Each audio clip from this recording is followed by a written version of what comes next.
ഇടുക്കി മൂന്നാറിൽ ഓടിക്കൊണ്ടിരുന്ന കാർ കാട്ടാന ചവിട്ടിമറിച്ചു. മൂന്നാർ ദേവികുളം റോഡിൽ സിഗ്നൽ പോയിന്റിന് സമീപം വിദേശ വിനോദസഞ്ചാരികൾ സഞ്ചരിച്ചിരുന്ന ഇന്നോവ കാറാണ് പാഞ്ഞെത്തിയ കാട്ടാന ചവിട്ടിമറിച്ചത്.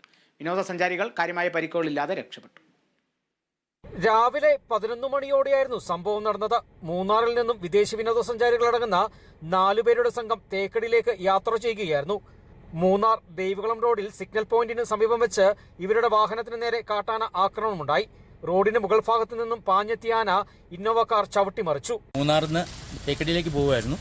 പോകുന്ന വഴിക്ക് ആന മേളിൽ നിന്ന് ട്രെയിനിൽ ഇറങ്ങി വന്നിട്ട് എൻ്റെ നേരെ വന്ന് ചവിട്ടുകയാണ് ചെയ്തത്. സെൻറ്ററിൽ ചവിട്ടി മറിച്ചിട്ട് താഴേക്ക് പോകും. അത് സംഭവിച്ചത്. എനിക്കൊന്നും ചെയ്യാൻ പറ്റിയില്ല. കാര്യം തൊട്ട് ഫ്രണ്ടിലായിപ്പോയി. ആന ഫ്രണ്ടിലായിപ്പോയി. അപ്പം ഫ്രണ്ടിൽ നിന്ന് വേറെ വണ്ടി ഉണ്ടായിരുന്നു. പക്ഷേ അവരും ചവിട്ടി നടത്തി. ചവിട്ടി എന്നെ ചവിട്ടിയുള്ളൂ. ആന ചവിട്ടിയതോടെ കാർ റോഡിൽ തലകീഴായി മറിഞ്ഞു. വിനോദസഞ്ചാരികൾക്ക് കാര്യമായ പരിക്കുകളില്ലാതെ രക്ഷപ്പെട്ടു. വാഹനത്തിന് ഓടിക്കാൻ കഴിയാത്ത വിധം കേടുപാടുകൾ സംഭവിച്ചു. പ്രദേശത്തുണ്ടായിരുന്ന പശുക്കിടാവിനും കാട്ടാന ആക്രമിച്ചു കൊന്നു. വനംവകുപ്പ് ഉദ്യോഗസ്ഥരും RRT സംഘവും എത്തി കാട്ടാനയെ തുരത്തി. ഇംഗ്ലണ്ട്, ലിവർപൂൾ സ്വദേശികളായ വിനോദസഞ്ചാരികളായിരുന്നു വാഹനത്തിലുണ്ടായിരുന്നത്. ഇതുവഴി കടന്നുപോയ ഓട്ടോറിക്ഷ യാത്രികൻ ആനയുടെ ആക്രമണത്തിൽ നിന്ന് രക്ഷപ്പെട്ടത് തലനാരിഴയ്ക്കാണ്. ബിനീഷ് ആന്റണി, കേരള വിഷൻ ന്യൂസ്, ഇടുക്കി.